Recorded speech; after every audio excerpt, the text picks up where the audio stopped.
This is a story about something that happened to me a few years back. I haven't told many people, and those who I did tell dismissed me out of hand. So now I come to you, the internet. Sure, most of the people who read this account won't believe me. But I still cling to the hope that someone out there will take me seriously. Maybe someone has had a similar experience. Anyway, that's enough rambling. Here's my story. I grew up in a small town in Reupload County, New Brunswick. For those of you who don't know, the area is a cool, mountainous region of Canada known for its beautiful forests and rivers. And it lives up to its reputation for natural beauty. The rolling hills, golden shores and lush woods make it a pleasure to explore in the summer. However, being fairly far north, it cools down quite a bit by early autumn, which is when the event I'm about to describe took place.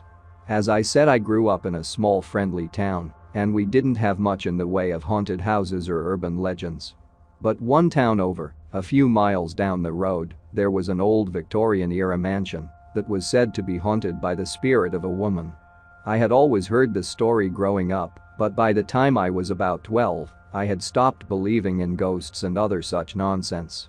But I'm getting ahead of myself. I should explain the legend as it was told in our area. The spirit was known to local kids as Old Nan or the Shrieking Woman. Some people who thought it was all bullshit would dismissively call her Screaming Granny, while shaking their heads at the foolish people who believed in her.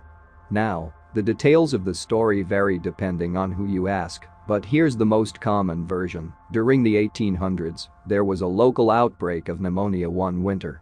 There were some other sicknesses like colds and flus going as well. It was a cold, snowy year and everyone spent their days huddled inside, perfect conditions for a disease to spread.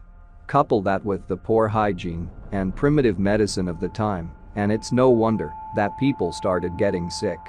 The doctor in town, and yes, there was only one, was extremely busy treating the sick and trying to slow the spread of the disease.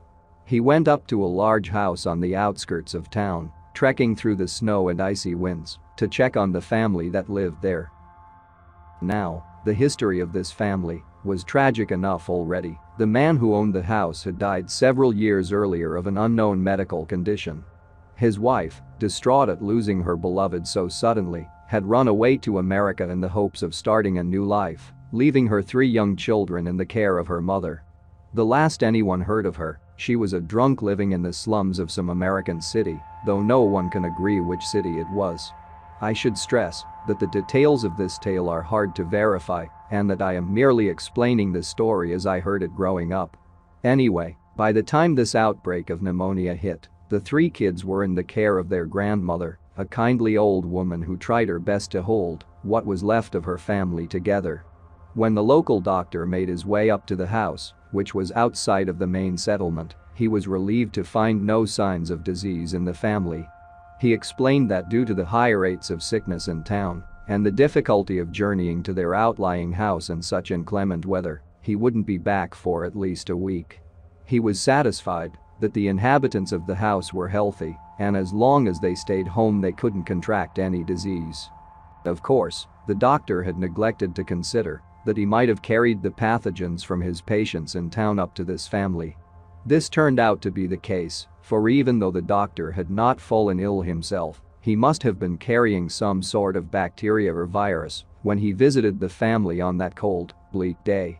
He spent the next week or so working almost without rest to treat the ill and dying in the town, and during that week it snowed every day. It was one of the harshest winters on record. But the doctor kept his word, and as soon as he could, he made his way back up to the old house outside of town, where the grandmother and 3 children lived. Apparently it took him 4 hours just to walk through the snow that lay thick upon the road, though at least the blizzard had finally stopped. When the doctor arrived, he knocked on the door. He received no response, so he knocked again, calling out to the old woman. Again there was no answer, so he let himself in. I don't know if the door was locked or not, but he got in somehow, and what a terrible sight he found. He first walked through the kitchen, seeing utensils and old food strewn about haphazardly. The furniture was in disarray.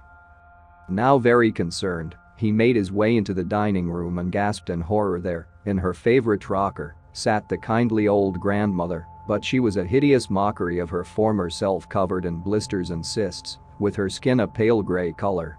Her eyes were bulged and glassy and her nostrils were flared. Perhaps most disturbing, however, was her mouth. Her lower jaw hung open at an impossible angle. Her few remaining teeth, yellowed and worn with age, jutted out of her now bluish and shriveled gums at odd angles. The doctor felt her hand. She was frozen. She had obviously become very ill and passed away, and with no one to tend the fire, the house had become frigid, freezing her disease-riddled corpse. The doctor got up and ran up the stairs screaming for the children. He burst into the nursery to find two bluish, unmoving forms. He began to weep as he tried hopelessly to resuscitate one of the children, but was surprised and relieved to find that he actually began to stir. The child was frostbitten and ill, but still clinging to life. His sister was less fortunate. She had frozen almost as solidly as her grandmother. The third child was missing. It is presumed that he tried to go for help in the blizzard and froze to death on the way, though since a body was never recovered, no one could be sure. The surviving child was delirious and could not remember where his brother had gone.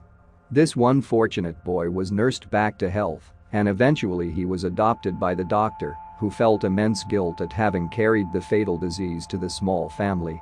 The old house was never lived in again.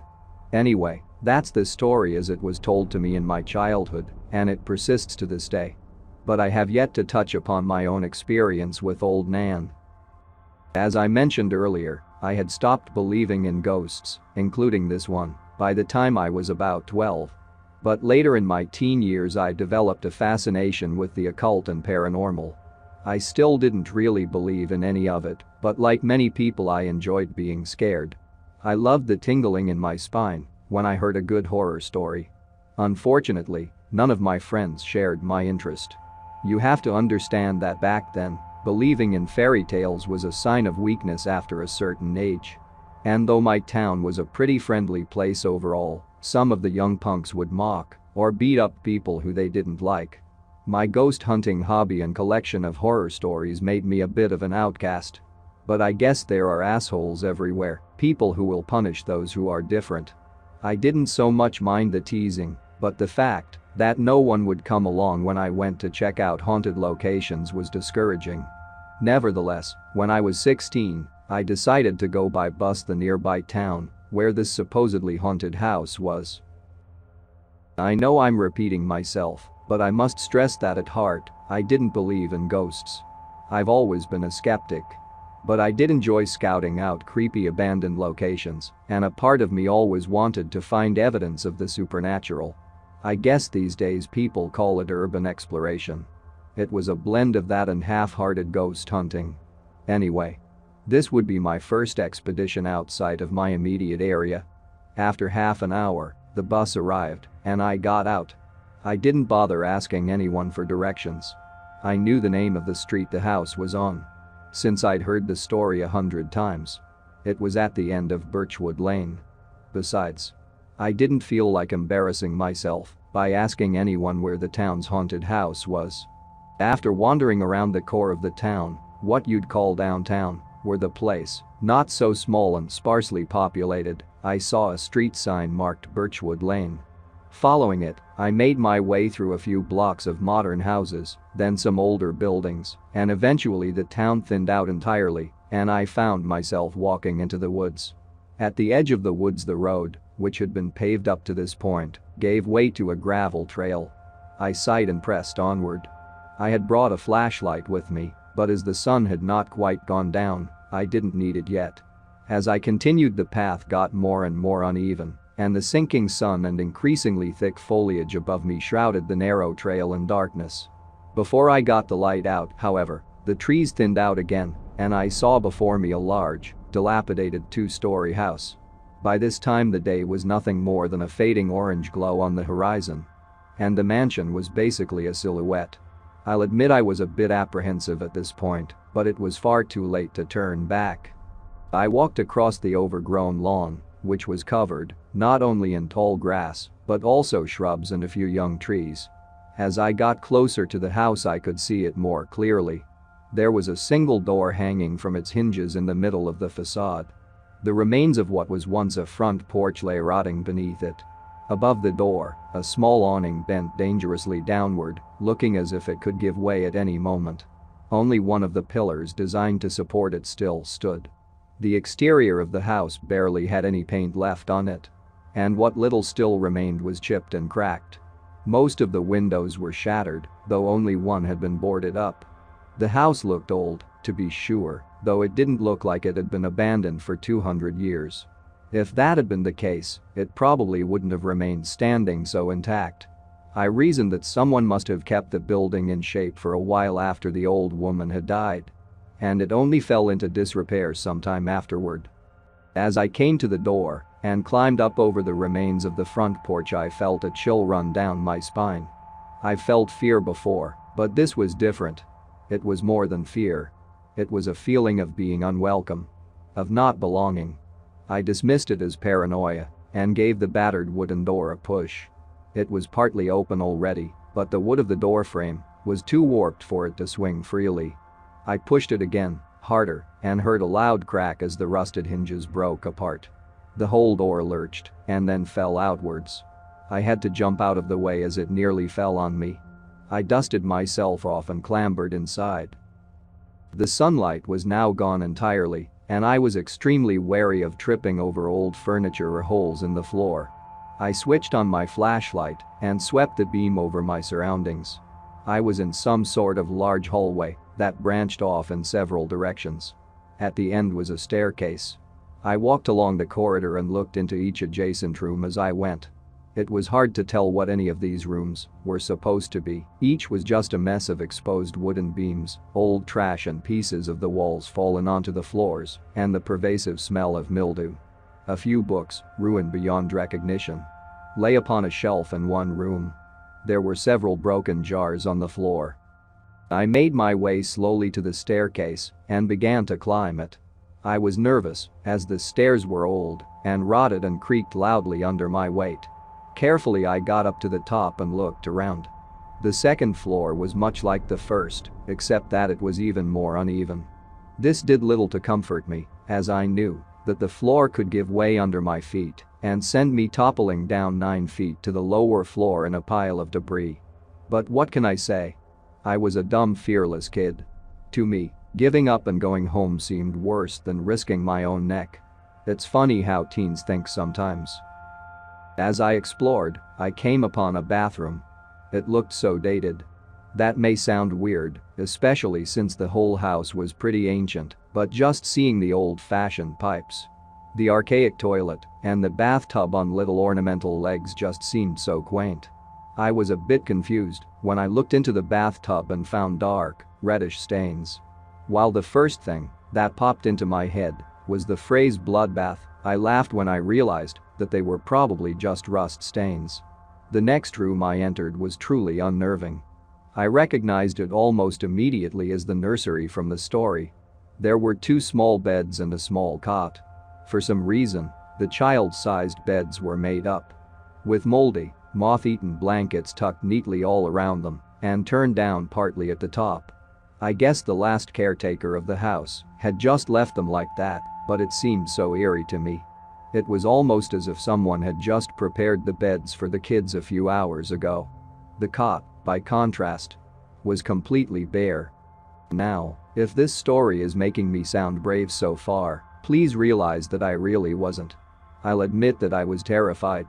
The feeling of being unwanted hadn't left me. If anything, it had grown as I explored the house. As I got further from the door, my heart began pounding harder and harder. But as I said, I was determined not to chicken out and leave. I steadied myself and fought the urge to run. In hindsight, I probably shouldn't have. There wasn't much more of interest upstairs, as the other bedrooms were pretty much empty. The furniture had mostly been removed long ago. I spent about another 20 minutes upstairs before heading back to the creaking old staircase and carefully making my way back down. I realized that I hadn't yet seen all of the rooms on the ground floor, as I had been eager to look for the nursery upstairs. I really felt like I needed to leave, but that stubborn part of my mind stopped me. I made my way through a few small, nondescript chambers without finding much. But then, in one of the last unexplored rooms, I saw her. Look, this is still hard for me to think about, much less type out. The memory is so vivid. I've spent the past 6 years trying to forget what I saw that night, and now I'm recalling it. And the image hasn't faded at all from my mind. Fuck. Alright, I'll do my best. I came around a corner into a new room, and as my flashlight beam swept across the wall I saw her face. The dead grandmother's face. I swear to you. It was only there for a split second, but it was so clear, I know I didn't imagine it. Her skin was mottled gray, blackened in some patches. Wrinkles and cracks covered every inch of exposed flesh. Her eyes bulged out, but they were pure white, as if covered in a thin film. Her lower jaw hung slack, but not in a way I'd ever seen before. It was as if her jaw was dislocated or outright broken. A few small, jagged teeth sat around her gaping maw, and a swollen tongue was visible between them. Her white hair clung to her scalp in patches, matted and stained. She wore an expression that I can only describe as desperation, almost as if she was pleading for someone or something to save her from her awful fate. I really only got a good look at her face, but I also glimpsed her upper body, and while I can't be sure, I think she was clutching something in her wizened hands. A bundle. It was about the size of a small child. As soon as I saw her, I screamed. I screamed louder than I ever had before. Or since, come to think of it. You know that feeling of pure, absolute, all-encompassing terror. Fear so powerful that it numbs you, while at the same time making you hyper-aware of everything around you. Some of you will know what I'm talking about. I dropped my flashlight and ran. I ran through the house. Now completely dark without my flashlight. I tripped and hit a couple of door frames, but remarkably I seemed to remember the way out even in my state of total panic, because I was outside in about 10 seconds. I just kept on running, now with the moonlight to aid me. I'm not sure exactly when I stopped screaming, but by the time I saw the outskirts of the town a little while later I was merely sobbing. I ran to the first house that had lights on and pounded on the door. A bewildered man opened the door and I ran inside, nearly collapsing on the ground from exhaustion after running so far. My mad dash for town had left me with more than a few scratches and bruises. When I calmed down enough to speak, I told the man I needed to use his phone. He still didn't really know what was going on, but he led me to the telephone in his kitchen. I'll skip the details. I got a ride home with my father. Despite his repeated questions. It took me weeks to tell him what had happened. He was pretty upset that I had broken into an abandoned house, and to this day he doesn't believe that I really saw old Nan. Whatever, I wouldn't have believed it either. It was months before I could get a full night's sleep again, and even today I have nightmares about that dead, pitiful face staring out of the darkness at me. And though she made no sound when I saw her that first night, in my dreams she screams and wails. They say that memories of important or traumatic events are far more vivid than memories of mundane events. I guess that's true. I'll remember that face until the day I die. I don't blame you if you don't believe me. But I'm not the only one who's seen her. There are a handful of other unlucky people who have gone into her house at night. I've heard a rumor that someone even snapped a picture, which is online somewhere. I don't know about that, since I never searched for it. I never want to see old Nan again. If you enjoyed this video, don't forget to subscribe.